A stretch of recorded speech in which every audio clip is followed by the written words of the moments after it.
Haring Laios ng Tebes, mag-iingat ka sa binhi ng iyong dugo, sapagkat ang iyong anak ang papatay sa iyo, at makikisama sa sariling ina. Ang iyong lahi mawawasak, sumpa ng tadhana. Hindi! Napakalupit ng mga Diyos! Paano natin nakakatakutan ang sarili nating anak? Ang salita ni Apollo ay hindi dapat labagin, ngunit lalabanan ko ang kapalaran bago ito lumaban sa akin. Kapag siya ay hindi sinilang, siya ay hindi mabubuhay at hindi ito mangyayari.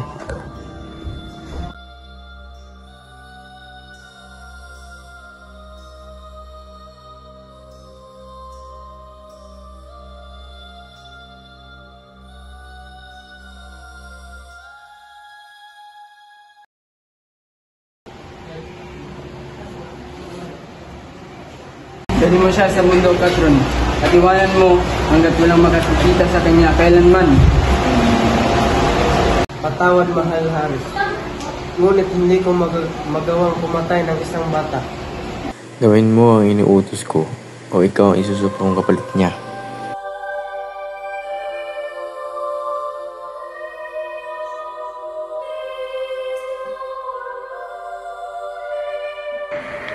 Oh mga Diyos, patawarin ninyo kami.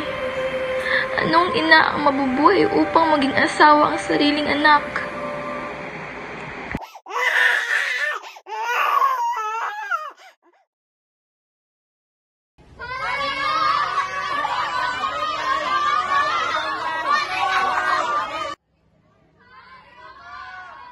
Aking mga mamamayan, nakikita ko ang inyong pagdurusa at ako'y nasasaktan kasama ninyo.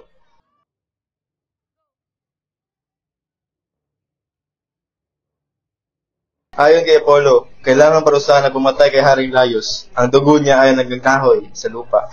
Ang salot ay matatapos lamang kung matatagpuan ng salarin. Kung gayon, isinusumpa ako sa harap ng mga Diyos. Hindi ako titigil hanggang matagpuan ko ang mamamatay na iyon. Kahit siya pa isang kaibigan o ako mismo.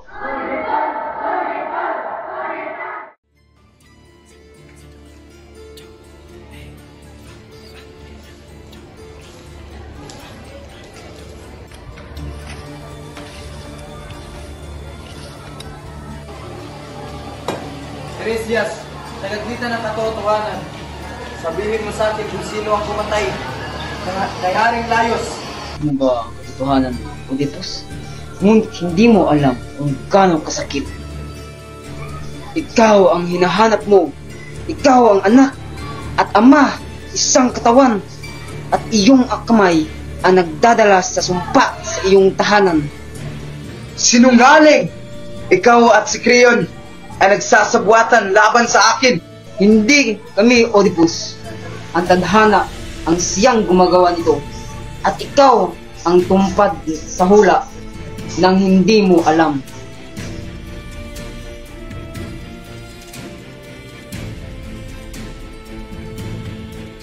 Oedipus, patay na ang Haring Polybos ng Corinth. Inaanyayahan ka umuwi bilang tagapagmana. Ay na si Ama, ngunit hindi ko siya pinatay. Maling hula ang sinabi ng orakulo.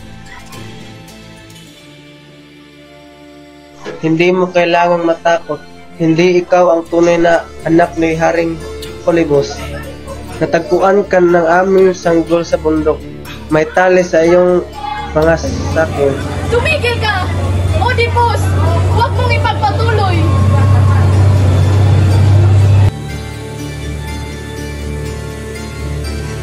Ang iyon, ibinigay sa akin ni Haring Laios at Reyna Jocasta. Natakot sila sa isang propesiyang papatayin sila ng kanilang anak.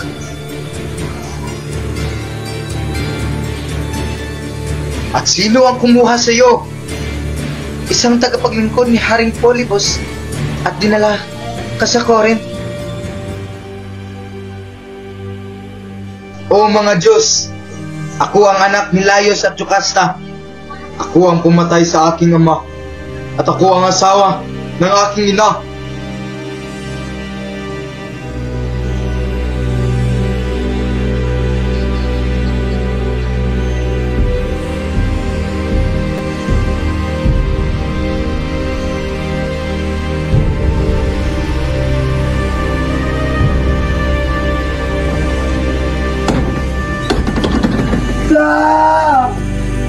Ina! Asawa! Anong kasalanan ang di ko nagawa?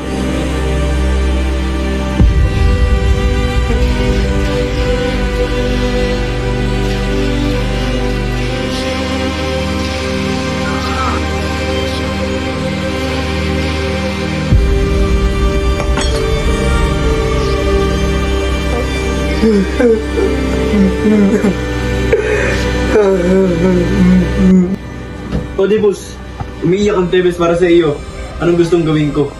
Kunin mo ang korona at palayain ang Tebes sa aking mga sumpa. At ako, pabayaan mong maglakad na bulag sa desyerto. Susunod.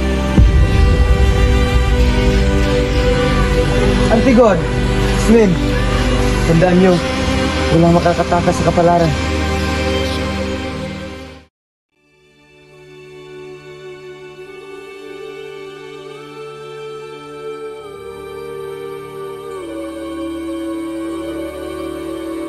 Ako ang hari at ako ang nararapat.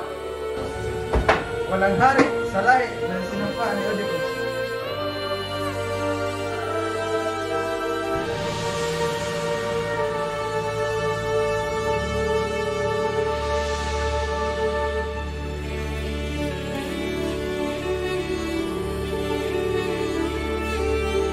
Ang dugo ng aming ama ay nagdulot ng kamatayan sa lahat.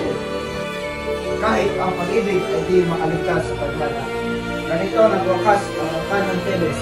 Dakila noon, abo na ngayon. Walang makakatakas sa tadhana. Ang mapagmataas ay bumagsak, ang matalino ay umiyak. Ang katotohanan ay bulag. Ganito nagtatapos ang trahedya ni Oedipus, hari ng Tebes, ang taong nalutas ng bawat hiwaga, maliban sa kanya mismo.